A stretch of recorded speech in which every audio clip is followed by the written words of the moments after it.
Okay, I think we'll get started. It's 12:02 on my watch, and we'll have a few more people trickling in, and we are recording for those who miss anything. So welcome, everyone. My name is Markel Miller. I'm over at Food Gatherers, and you're here for the Advocacy 101 training, so hopefully you have the right Zoom room and didn't stumble in the wrong meeting.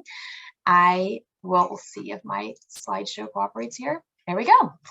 I am joined today by Amanda Carlisle from the Washtenaw Housing Alliance and Bridget Herman from the United Way of Washtenaw County. Nell Doherty, she's a board member for Food Gatherers, and she's at the Business Engagement Center at the University of Michigan. And then Commissioner Jason Morgan of Washtenaw County. Lots of great speakers today. Really excited that you all are here. This advocacy training is part of some work that Food Gatherers is leading around child nutrition advocacy. We've got a new coalition of local partners who are engaging with us in this work, and excited to be doing more advocacy efforts with the community this summer and fall, as there's a lot of timing at the national level to increase nutrition investments for families and children. So today we are going to be covering a lot of stuff in this jam-packed 1 hour, but still have time for question and answers, and really excited for some conversation. We're going to talk, of course, about the purpose of advocacy and hear from Nell about how what the board perspective is in advocacy work. We'll have some time for engagement from you all wanting to hear some of your challenges with doing more advocacy work. And then, of course, we'll go over some nuts and bolts. So what's advocacy work? How are nonprofits even able to advocate? What are some of the opportunities for advocacy in terms of understanding different processes and timing, effective strategies and activities? And we're lucky to have an elected official with us today who can give us some insider tips about that and how to be effective. And then again, time for questions and answers. So as we go, we are going to also invite you to put in a question. If we accidentally slip in some jargon, please interrupt us, put a question in the chat and say, hold up, you said something I don't know what you mean. And we will also have time at the end for questions. Yes, we will share a copy of the slides. We will share a recording of the slides at the end, also have hyperlinked resource guides that you will be able to access as well. And then, of course, we will all be able to answer questions later. So that's some of the nuts and bolts and the scope for today. So I'm going to kick things off and talk a little bit about the purpose of advocacy. I imagine many of you have an understanding of why advocacy is important, and you're interested in doing advocacy, and that's why you're here today, and we're so grateful.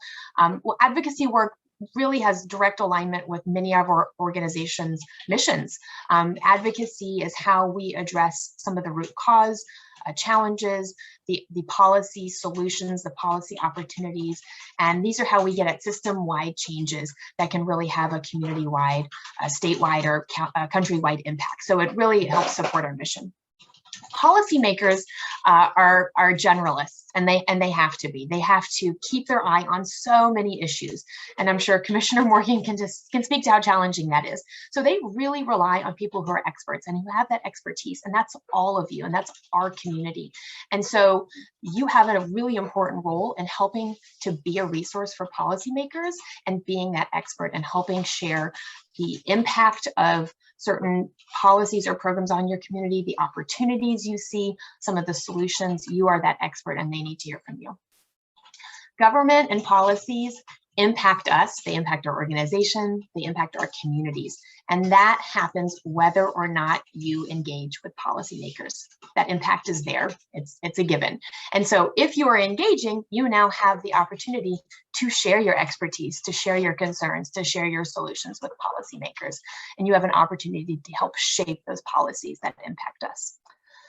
Policymakers are great people to know. They are wonderful people to build relationships with. They sometimes can help you reach funding that you are only able to reach with a letter of support or with a proposal submitted by them. They can be helpful for networking, helping connect you to other organizations working in similar areas, other donors, etc. They can help solve problems and be a resource for you as well. So it's a really great relationship to have, both at the local, state, and federal level. And then lastly, it's important to note that no one may be advocating on your issue, even for an issue that you work on, a basic need, a prominent need. You can't assume that someone else is talking to elected officials about it.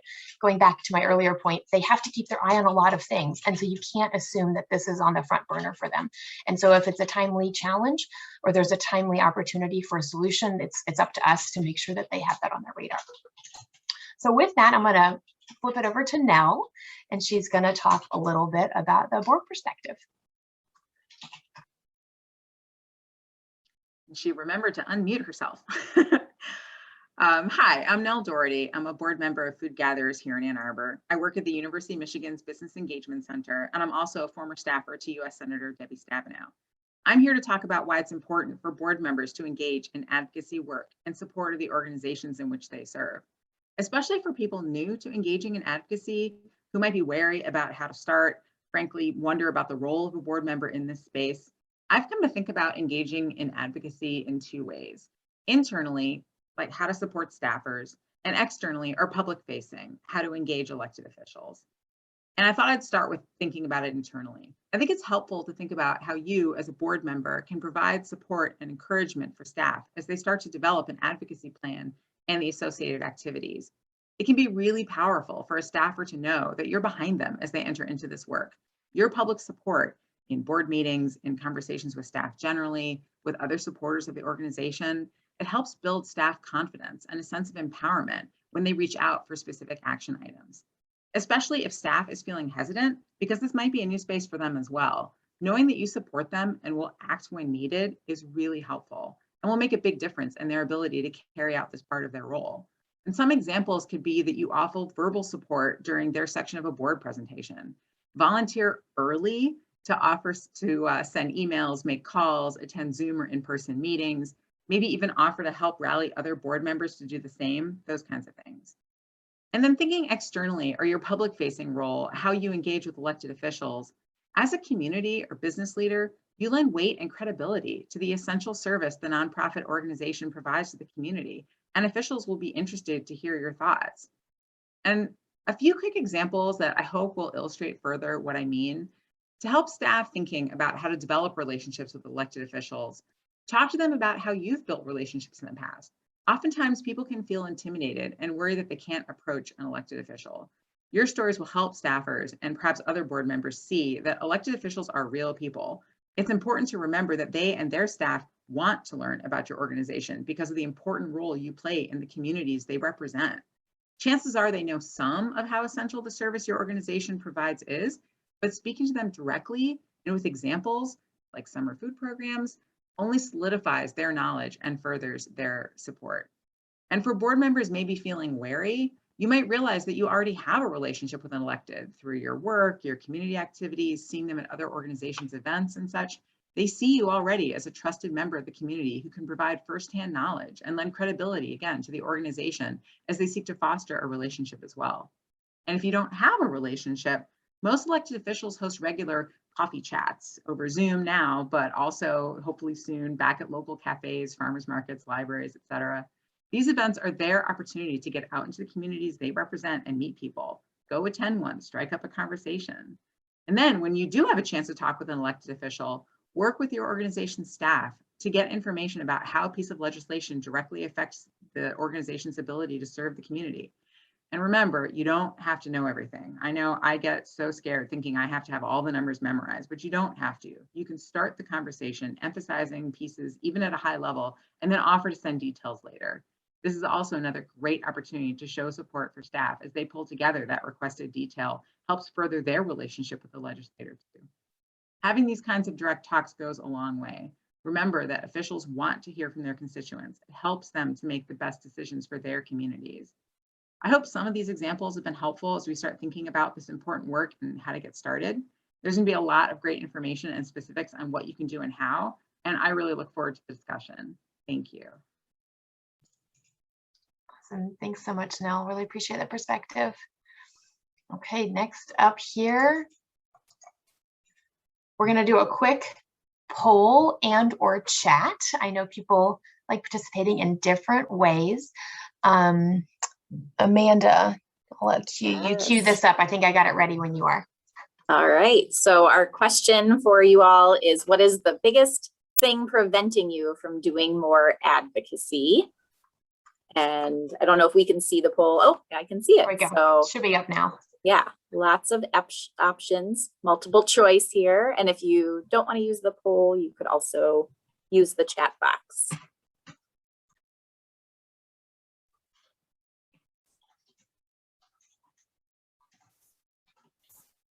can watch the percent of the votes coming in, so I'll leave it up for a little bit.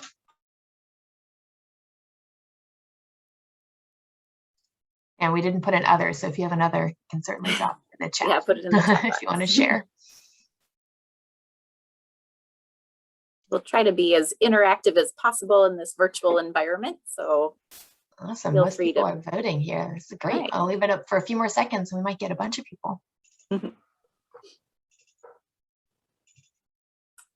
Okay, I'm going to close the poll. Yeah, if your choice isn't listed and you feel comfortable, you can put it in the chat. You can also send me directly a chat, and then I can. These are good. Here's These step are 2. really, yeah. Okay, so I'm going to end the poll, and I'll share the results so everyone can see here. And we have a couple coming in. This is great. I don't know how to be effective, so we will certainly be covering that today. I don't know where to start. Awesome. You might not even know that you're doing advocacy already, so putting a name to it might help. It's too time intensive. Yes, we have a lot going on.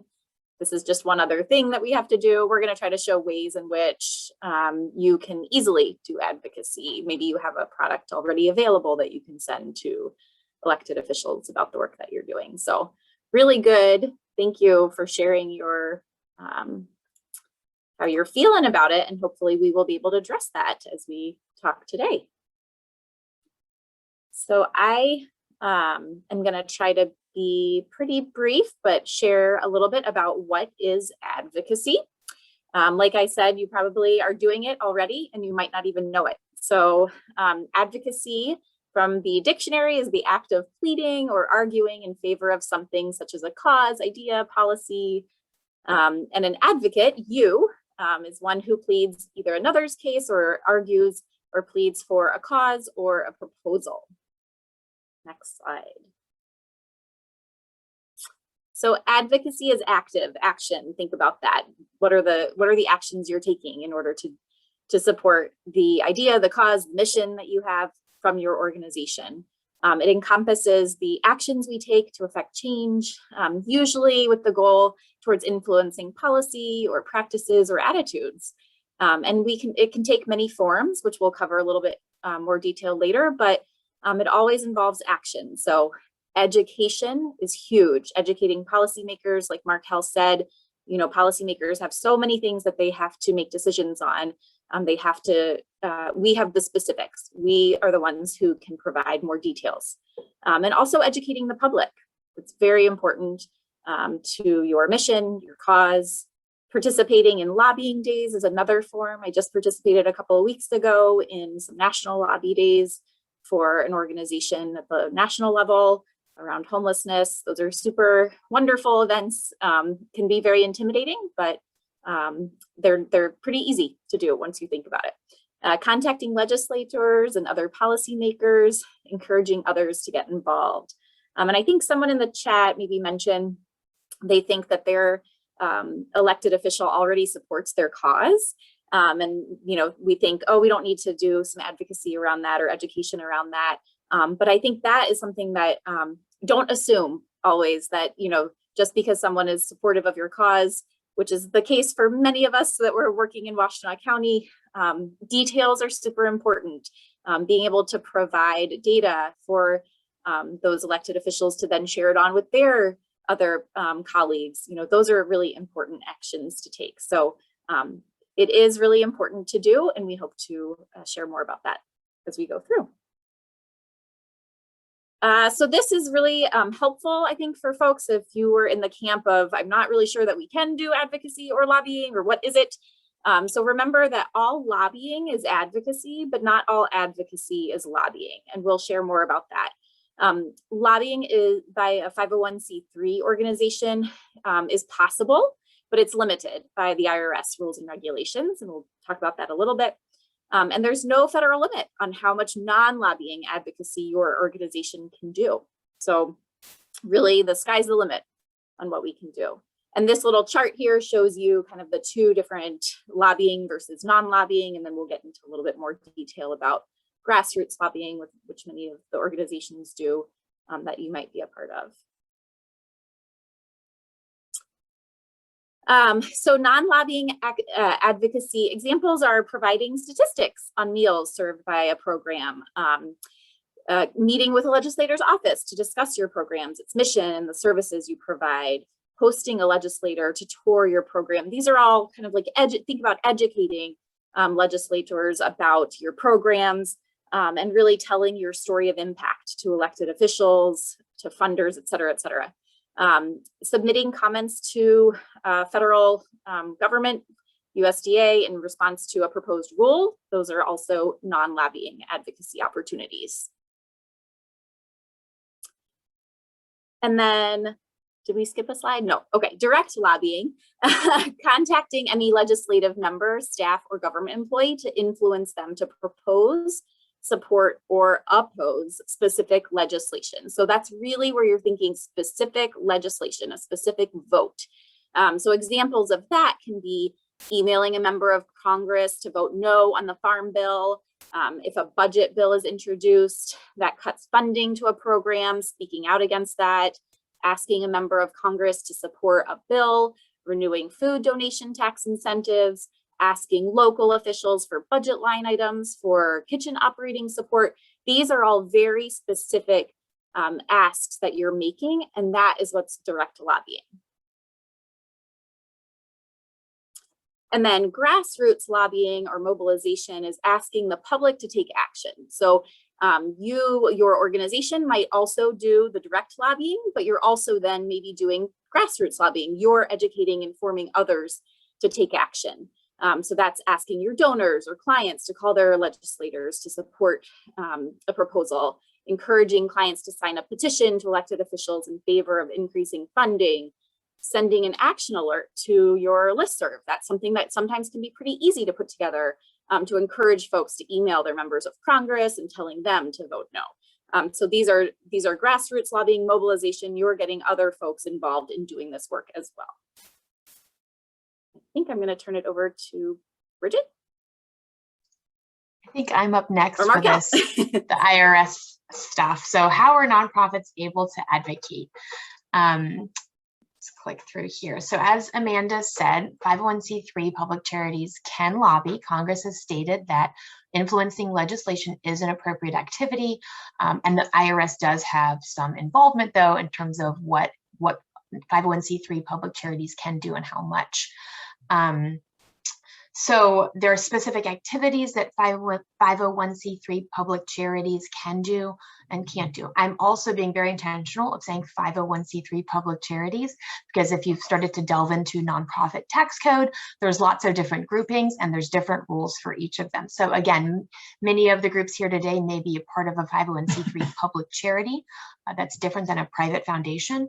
And then there's other nonprofit tax codes. So again, if you don't know what that is, talk to your accountant, look at your letter of determination from the IRS, and then proceed from there. And there's resources at the end of this slide deck too, or you can email me if you need help figuring out how to get started. So 501c3 public charities can lobby. We've talked about that. They can do direct lobbying, asking elected officials to take action. They can do indirect lobbying and mobilize the public. Nonprofits or 501c3 public charities can also do voter education about candidates, about issues. And so that's a thing that you can do. You can do voter registration. And you can, of course, do educating. That, again, is just sharing information about what you do or the impact that federal programs or local programs have on your community. 501c3 public charities cannot do what's called electioneering. So they can't endorse candidates and help get candidates elected. Other entities can do that, but 501c3 public charities cannot do that. So you need to steer clear from electioneering. That doesn't mean you need to avoid all advocacy in an election year, but that does mean if you are doing an event and you're inviting candidates, you need to put in, a full faith effort to invite them all equally. They may not all attend, and that's fine, but as long as you can demonstrate that you've invited them all and reached out to their offices, then you would be good. So following the IRS rules, you need to figure out how much can you spend on lobbying. This again is for 501c3 public charities, and that includes public foundations like community foundations. There's two options the IRS gives. The first one is the default, and that's referred to as the insubstantial part test. And that means that public charities' lobbying activities cannot constitute a substantial part of the organization's total activities and expenditures, i.e. budget. Lobbying is not specifically defined. The substantial amount is not defined. There's no reporting. And again, this is the default. So there's lots of different interpretations for what a threshold is for falling below a substantial part.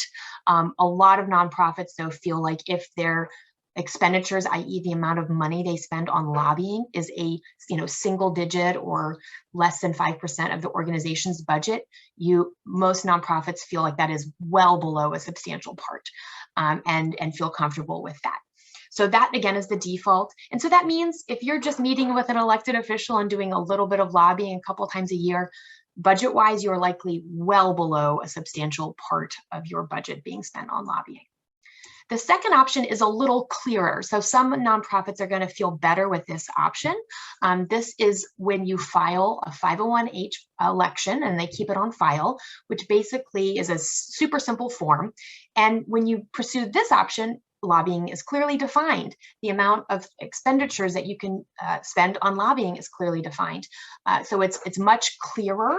And so some nonprofits may feel more comfortable with this option. You aren't required to do this if you pursue the other option, but know the difference between the two.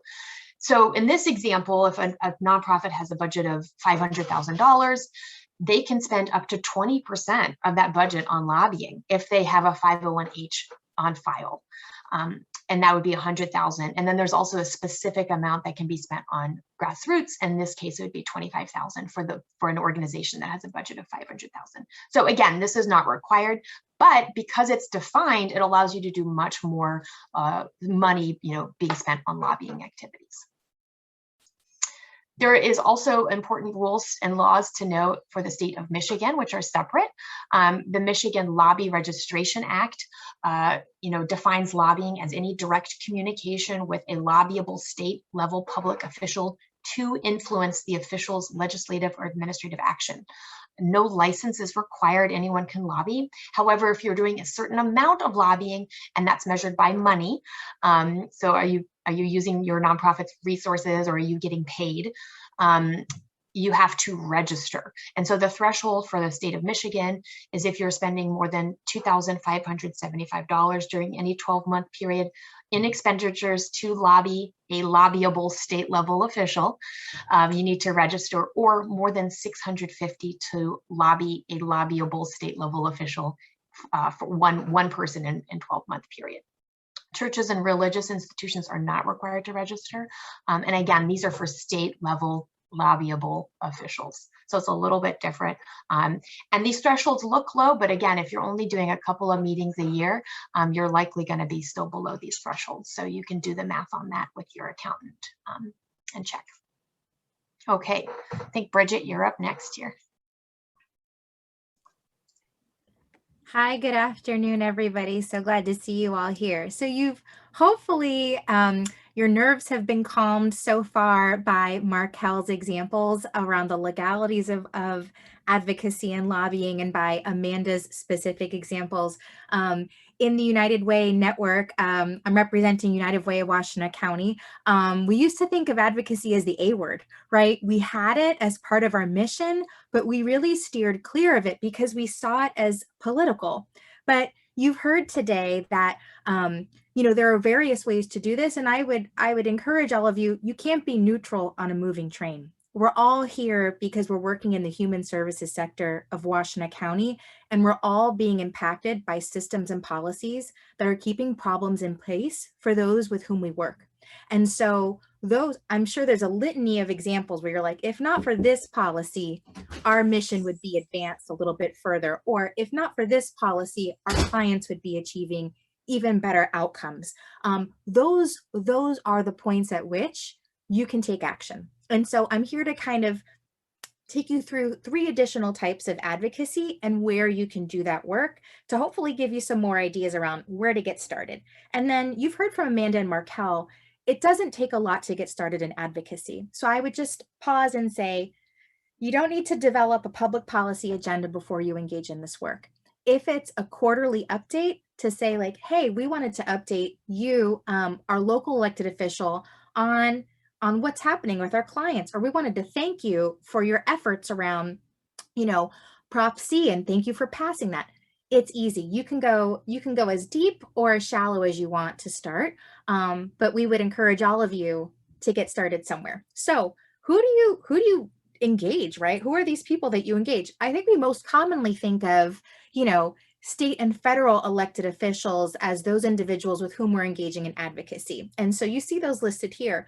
But I would even encourage you, if that seems a little overwhelming, start with our local county commissioners. We have Commissioner Morgan on the call. We have City of Ann Arbor elected officials. We have our urban county. And so those are the people who are most proximate to our priority populations, and they know your folks the best. So keeping them updated may be the lowest touch, right? Because they really know Washtenaw County and they understand the community conditions here more intimately. So I would say, start with our locals, right? They understand what's happening, and they're probably even going to be more accessible than those other elected officials, right? And then, there's this whole box on the side, these individuals that we don't think of as being individuals with whom we can advocate, but they're also really relevant because they develop laws and policies and deploy taxpayer dollars that can either help or hinder the individuals with whom you're working. And so, we don't commonly think of like the Secretary of State, zoning board members, our local housing authorities, but these are all individuals who can shape and impact the outcomes of the folks with whom you're working. And so they're also good to think about when you're thinking about, wait, who do I connect with on a particular issue? Okay, let's keep going, Markel, to the next slide. Okay, so when you look at this slide, this makes me think of the song from Schoolhouse Rock, if you're an 80s baby or before, I'm Just a Bill. And I had to listen to that before. That was my quick civics reminder on what actually happens. And so if you see the bottom of the slide, I'd like to introduce one box that's not here, but prior to a bill drafted and introduced. Before that happens, there's an idea in the community that there's something that needs to change, right?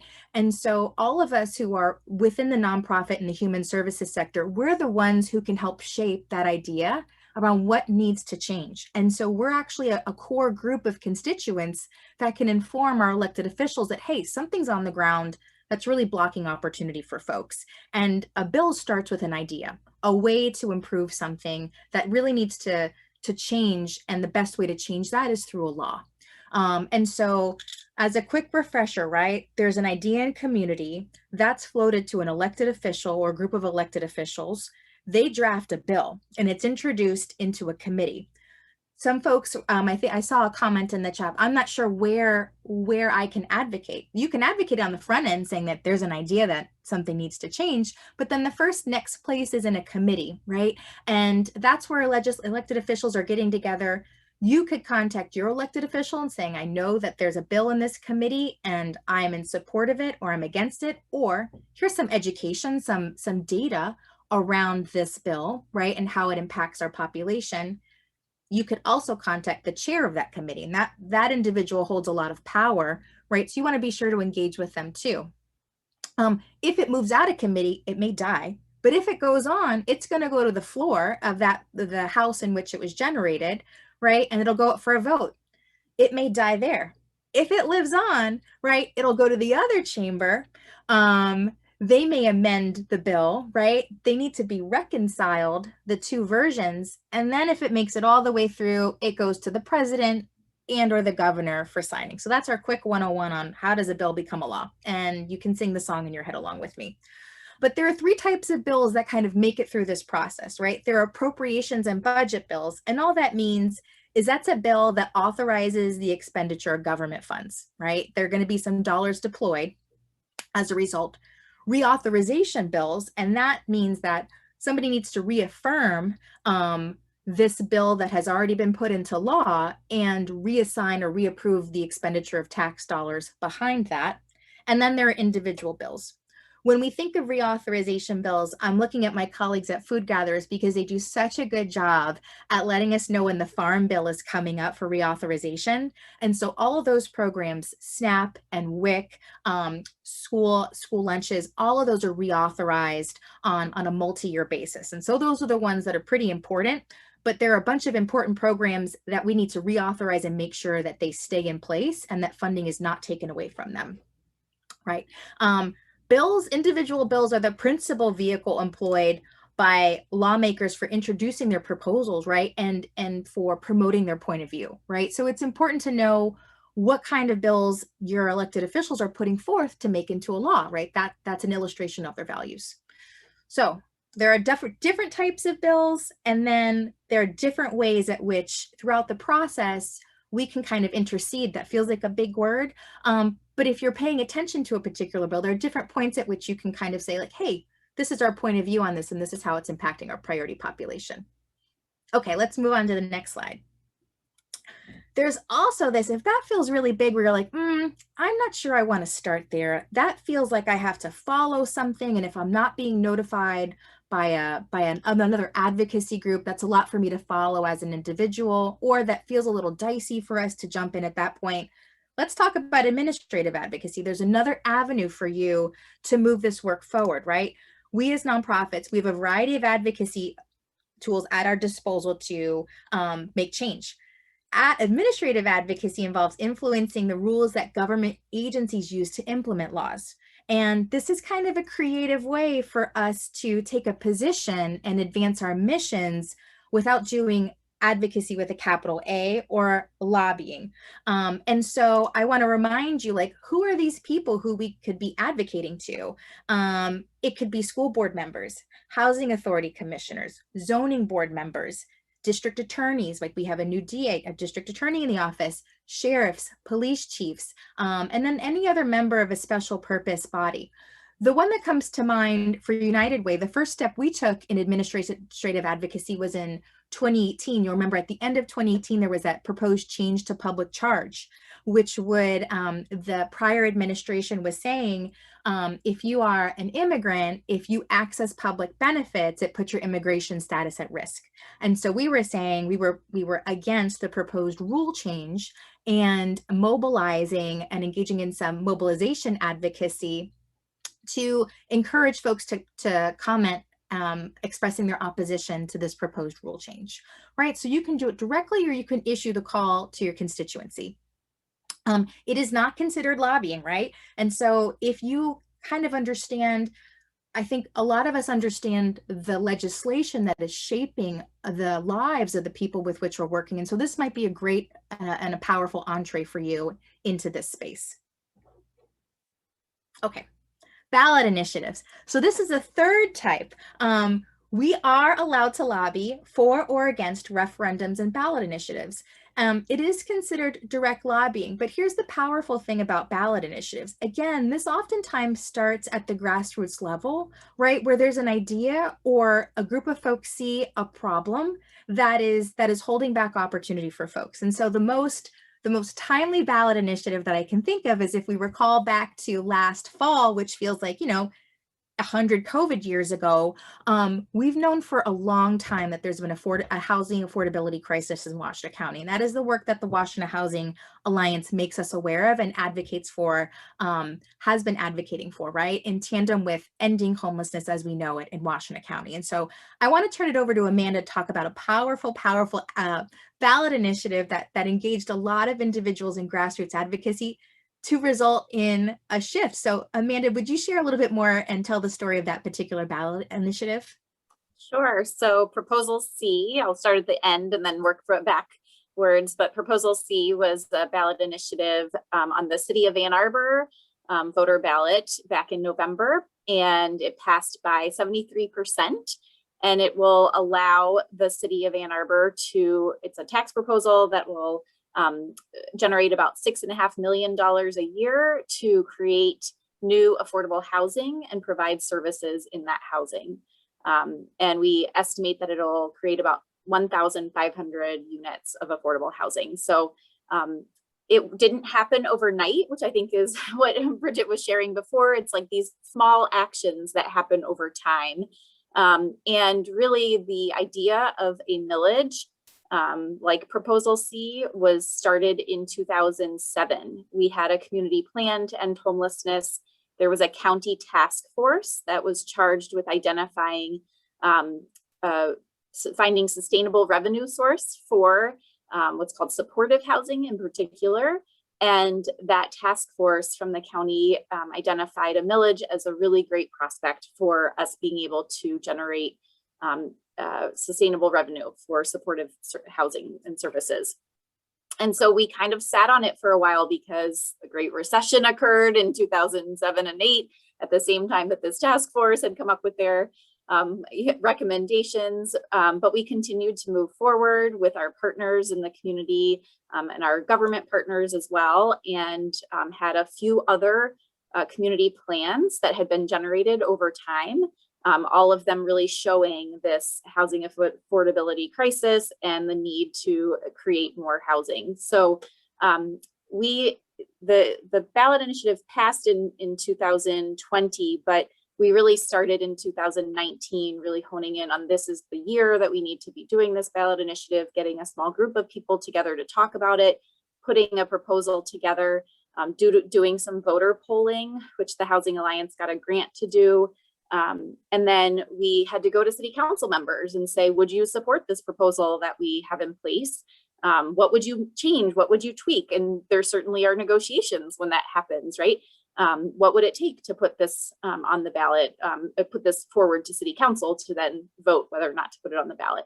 And so we were very fortunate that we had unanimous support from city council for the ballot initiative.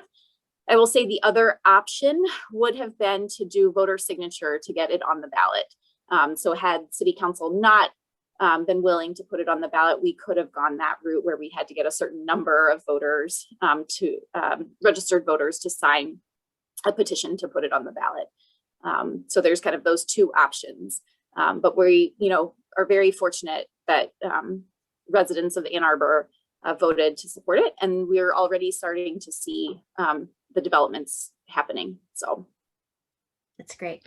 Thank you, Amanda. So I was supposed to talk to you about opportunities and timing, and hopefully I did that. I also want to say, just emphasize that you all already have a point of view. Your mission and your vision is your point of view. And so if you're fumbling around, where do I get started or what do I advocate on?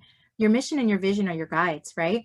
And that is your point of view. And there's some really low touch ways if you're a small shop. Maybe it's twice a year that you reach out to your local elected officials to say, here's what's happening with our community. Here's what's happening with those with whom we're working. And we just wanted to update you and thank you, right? You could go to quarterly. So there are some really low touch ways that you can get involved in this. And then certainly looking locally, there are some great resources, the Washtenaw Housing Alliance, food gatherers. If you're like, I'm not sure where to get started, I think even amplifying the messages that other local nonprofits are advocating for, if they're in alignment with your mission and vision, are great ways to kind of just get started and get your toes in the water. So I'm turning it over now to our next presenter. Thank you all. Thank you, Bridget. I am tasked with just talking about effective strategies and activities, and then I'll pass it on to Commissioner Morgan, where he'll give you some kind of real world examples. So some strategies that we have identified for you are really first thinking about who you're engaging. Is it elected officials? Is it grassroots community members that you want to join your effort? Is it grass tops community members, those who have the ability to be influential, engage others? So that is definitely needed in larger initiatives like our ballot proposal. And then the media. Who are you engaging the media to tell your story, to share what's going on, doing that advocacy work? So activities to be effective behind the scenes, certainly meeting with elected officials, submitting letters, providing more information about an issue, having phone calls, sign-on forms. A lot of elected officials have newsletters, they have coffee chats. There's lots of opportunities to kind of, behind the scenes, have some conversation with folks. And then external activities that your organization or group can do is providing action alerts and sending emails to your network or membership, doing social media posts, using social media effectively to message and reach a broader audience, maybe doing letters to the editor if there's a particular issue that you're very concerned about, or a funding issue that you're very concerned about. That's a way to get folks involved. And then doing media interviews, just getting your message out more broadly about what you're doing, what you're concerned about, what you need help with. And we were kind of just generating some ideas around kind of first steps, easy things to do. Most organizations do an annual report.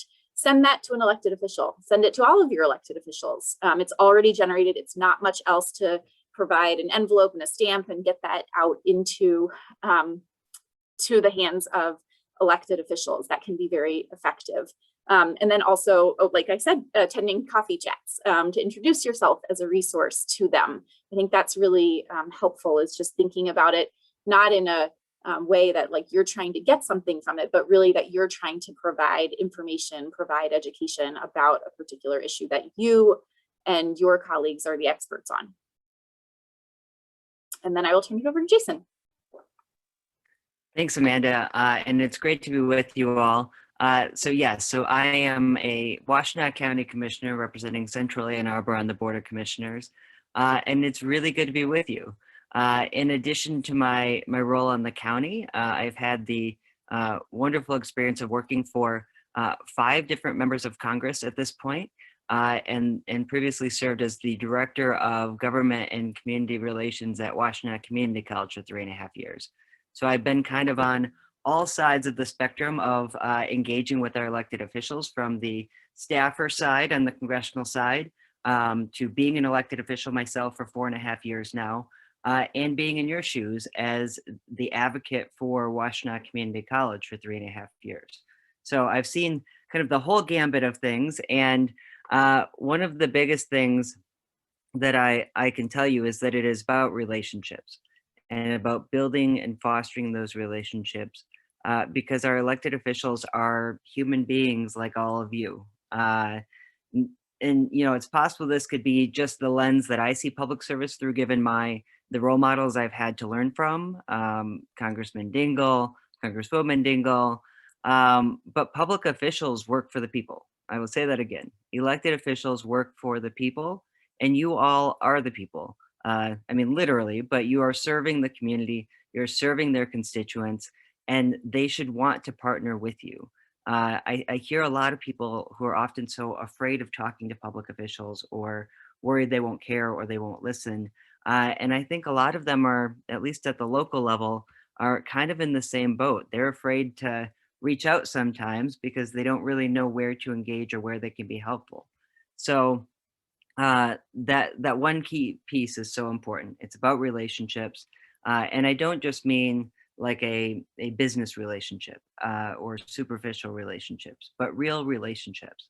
Ideally friendships, but at the very least a partnership with your elected officials and your organization, and you who are the organizational leaders.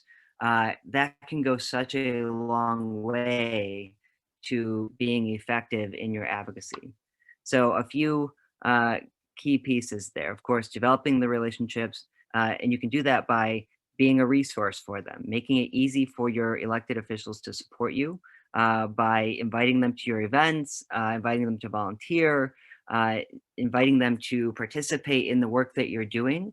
I can tell you, at least speaking for myself, I of course love the work that Food Gatherers does, and the Washtenaw Housing Alliance, and all of you on here are generally working for really, really good organizations.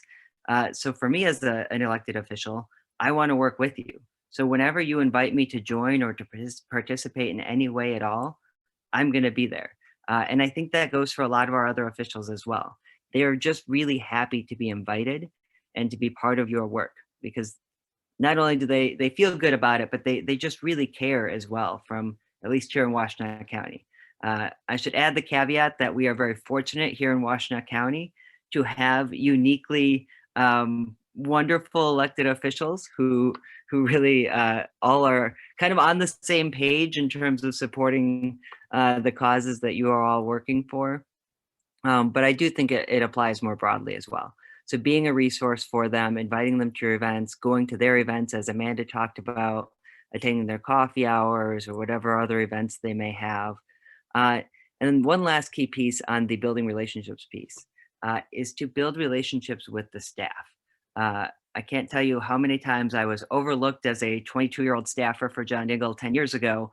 Fair warning, they usually look young. I still look apparently pretty young, but imagine 10 years ago, still working in this space, being even younger and looking even younger perhaps. People often overlook the critical role that staff play in getting the work done. They're literally the ones writing the letters. They're advising the elected official. They're briefing them on the way to the event, reminding them sort of what the broad scope of the organization is. And, you know, a lot of times the staffer who's in the car driving may just look like a chauffeur to you, but on the way to that event, they're briefing the member on, you know, the work that your organization has done over the last year, the upcoming projects that you have to work on, where the member has supported your cause before, and what opportunities there are to help with that in the future. That not only helps the elected official, but I would say it probably helps the organization as well if they show up informed and prepared themselves. So don't overlook staff whenever possible. And then when you do meet with the officials and the staff, a few tips that are on the screen there are to be prepared. Make sure you develop talking points for you and others so that you're succinct and organized in your message. Understand that they're very busy. So being brief but impactful with a direct ask is really important. A lot of times if folks come in and they don't have any sort of ask, it could still be a good meeting if it's introductory. But if you want elected officials' help, you really want to kind of be intentional about saying, here's how you can help us. Here's what we need from you, so that you make it easier on them to be helpful for you. Practice that elevator pitch and remove jargon as much as possible. And then lastly, I will add, just make sure you're talking to the right officials about the right issues. If you're talking to a county commissioner about changing foreign policy, you might have a tougher time. We just don't have that kind of scope. But if you're talking to Washtenaw County about where our investments in human services are, that's the right message. You're connecting with the right officials on the right topic. And then I'll just leave you with one other message, which is just to reiterate that elected officials are people and they're there to serve. They should be serving the people. And so you shouldn't be afraid or worried about talking to them for the most part. I haven't met any elected officials who are scary yet, and I've met quite a few of them. So I will just say that be intentional about your outreach, but when in doubt, just remember that we're all people who want to do good for the community and work to build those positive relationships. And I think that would set you up for a good start in any conversation. And I hope you'll have lots of success talking with our officials here in Washtenaw County. Awesome. Thanks so much, Commissioner Morgan. Click over here. Okay, so I think Bridget, you're up to help facilitate this. Oops, Yeah. Let me go back. Here we go. So we've covered a lot of ground over the past 50 minutes, and then we know that the most valuable time is answering Q&A. And then I have to tell you, my 5-month-old is also in the background, so you may hear her or her grandparent as we have this Q&A conversation. This is now seeing everybody as a whole person and all that great stuff. So if you have questions directly for Commissioner Morgan, for Amanda, for Markel, we're here to crowdsource this. We also know that there are some participants on the call who are well steeped in advocacy work. And so this is your opportunity to kind of chime in and offer learning as a resource. We're not experts in this work, but we're practitioners. So I see a question. When is it helpful to include people's personal, hold on now, personal stories related to a policy issue? What's an effective way to share those stories with elected officials? That's great. And is this really around protecting people's privacy? So, you know, my first pass at this question is, let's protect people's identities and their privacy. And you could share those stories anonymously, right? To get a sense of how that is impacting them. But then I think the most powerful thing is to turn individuals with whom we work into advocates themselves, right? And so bringing them into those conversations to the extent possible with their consent and permission, that's another powerful direction to go in if that makes sense for your program and the way in which you're interacting with people. Markel and Amanda, did you want to build on that at all? Yeah, I can jump in, and Lauren, feel free to also come off mute if you want to expand upon your question. So I think definitely at all of these different points in the process, it's so helpful to hear from everyone in the community. And so, you know, if it's a program that relates directly to a nonprofit and their funding, then they have expertise. But if it's a program that is for specific people, then they're the experts. And so it's really important at any point in the process, whether it's the relationship building and the educating or the lobbying. I mean, there's committees that want to hear from program participants. And so there's even opportunities for people to present publicly. You know, of course, they want to feel supported and, you know, well trained and supported for that event, but there's a lot of different ways. And so the people who some of these programs directly impact or are the best experts in many cases, and helping connect them to elected officials so that they can share their expertise is really, really powerful. Great. The next question comes directly to Commissioner Morgan. So we want to know what's an effective way, and this is, I guess, a very uniquely Washtenaw County issue. What's an effective way to approach an elected official who's been very supportive on an issue rather than an elected who may need to be persuaded on a particular issue? That is a great question. And I would say the best way to approach that, thanks for that question, Margie, is to really approach it as a strategy session or partnership, or to find more, work with them to figure out what else can we be doing on that particular issue. So for example, if there's something you want Debbie Dingle to help on, who most of us know here is phenomenal and supportive in almost anything we could think of for our community. You don't have to go into a meeting with her to make the case as to why she should support you. If you know going in that she's with you, you may want to go in with a more direct ask or a more intentional ask about, okay, we know you're with us, we know you're supportive, here are 3 things you could do to help us even more than you're doing right now. Or, you know, sometimes if it's somebody local like me as a county commissioner, you can say, hey, here's what we're trying to work on. We know you share our concern for this issue as well. Here are some ideas we have. What ideas do you have as to how we can be more effective for that cause? So basically working on pulling them in as a partner at that point and as a collaborator in the work that you're trying to do, rather than spending time trying to advocate with them. There have been many times where somebody has come when I've to a meeting with me where they've been making a very strong pitch for something, and I've already told them even ahead of time, I'm with you, I fully support you, what can we do on it? But we end up spending so much time on them trying to reconvince me of what I'm already convinced of, that we don't really get as much time to think about, all right, what are strategies we can work together to be more effective? So just really trying to focus on where you can partner whenever that's possible. That's great. Thank you, Commissioner Morgan. Markel, this is a technical question in the chat. Do board members have more flexibility regarding the lobbying rules than staff or executive directors that are in the nonprofit budget? I saw that from Jim. Thanks. That's a great question. And I'm not a lawyer, so you can't take any of my answers as being providing counsel. But the real regulations around lobbying have to do with money. And so your budget and your expenditures, paying a staff person, paying for an ad buy. And so most nonprofit board members are not compensated. So it would be my first pass, they would be not included as part of your lobbying expenditures, but check with your accountant. I can double check the Michigan Nonprofit Association's lobby guide, which we have linked. So there may be some more specifics around that, but I would check with, if you have a board member who's a lawyer, or check with your accountant to double check. But again, those regulations have to do with money, spending money. How much is your nonprofit spending on lobbying activities?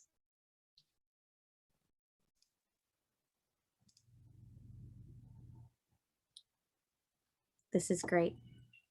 Okay, so with 4 minutes left, are we moving to next steps? Does that feel like a good next move, Markel? Yeah, we can do that. And we have our emails in the slide deck that we'll share out. So if you have any questions that you think of as soon as the meeting ends, please reach out. Yeah.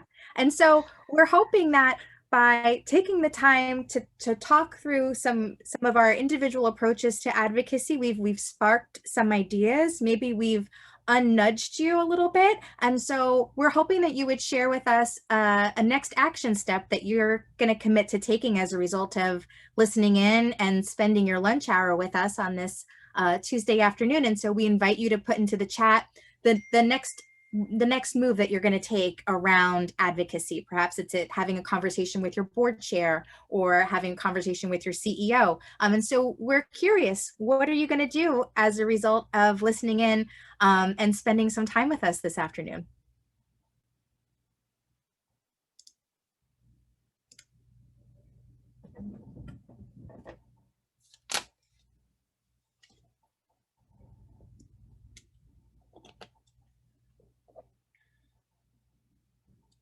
Okay, applying it to a social media campaign. That's a great place to start.